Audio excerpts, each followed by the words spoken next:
In this video we are going to talk about running shoes. I want to give you some advice because this is the only real indispensable tool for us runners.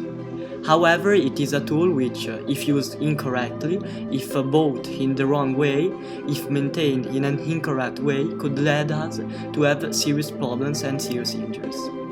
This is actually one of the main causes of our injuries. So I'll give you 5 tips that I've learned in almost 2 years of racing. Technology is changing a lot. Shoes are continuing to evolve. Something we knew before shoes, things that were said before shoes are no longer real today. And since many of you get information on the net, perhaps by looking at the content that is no longer pertinent, then you make the wrong choices. With this video we try to avoid just that. Make yourself comfortable, let's get started right away. The first thing I would like to talk about in this video is the wear of shoes. One of the main topics, because it's difficult to be able to quantify how long a shoe can last. Do you know why? Because it's totally subjective. Not only is it subjective, and it also depends a lot on the model, not only on the brand, on the model itself. Within the same brand, there are models that have a certain type of consumption and others that have another. It all depends on several factors. Actually, the type of shoe factor and therefore the material used. The factor where we run and in what period, all called height. You see, and obviously all the subjective part, or rather how we support the foot. How heavy we are, what is our gait when we run, what type of gaits are we going to do. In short, there are many variables. It's absolutely wrong. You see, it even when I do my reviews of the shoes, saying this shoe will last 1000 km is absolutely false. The shoe could last 700 kilometers, then undersigned and maybe another makes us 300 kilometers. Consumption is a fundamental variable, also because running on a worn shoe could lead to serious serious injuries. So you have to change your shoes at the right time. The thing I usually look at to understand if a shoe is actually flat and therefore needs to be changed is all above all the midsole, because it is actually the most complicated part to go and identify, because there are holes or tears in the upper of the shoe.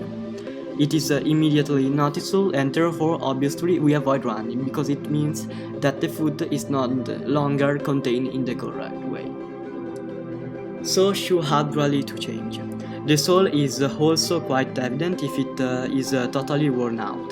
The midsole is not good. So with the advent of the material we have today, it is hard to understand that a midsole is worn out and that it has to come to an end. This is a shoe that I have done almost 1000 kilometers in, and it looks almost perfect.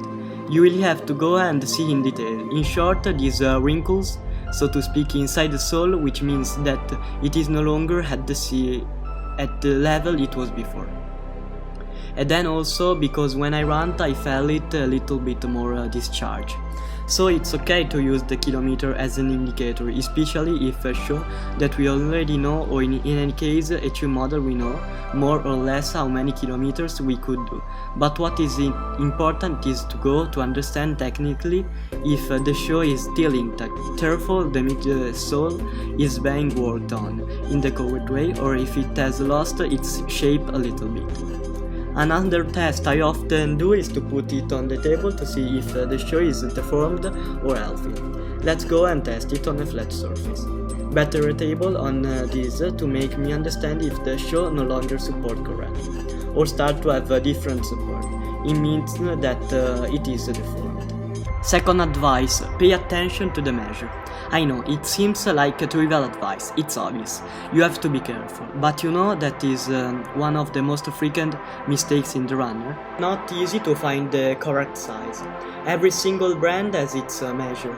A 44.5 with a other is totally different than the 44.5 of Brooks or Oka, or whatever you want. One piece of advice I give you is to use centimeters, which is usually the most effective thing.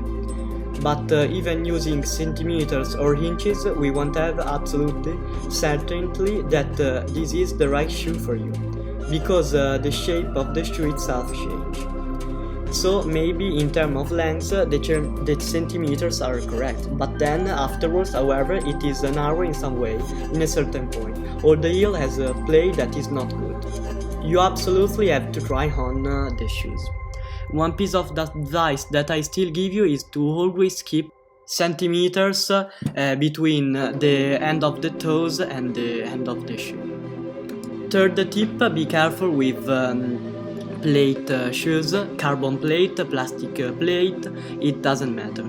Today there are many brands that have come up with their super shoes for racing and more. There are many training shoes with carbon plate, in fact plastic plates to try to find the extra sprint, that extra reactivity. However, this is not good for all athletes.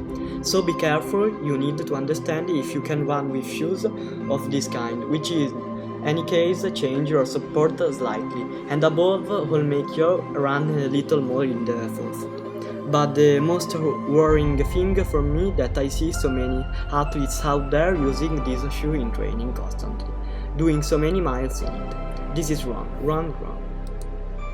The fourth tip is to have a running rotation.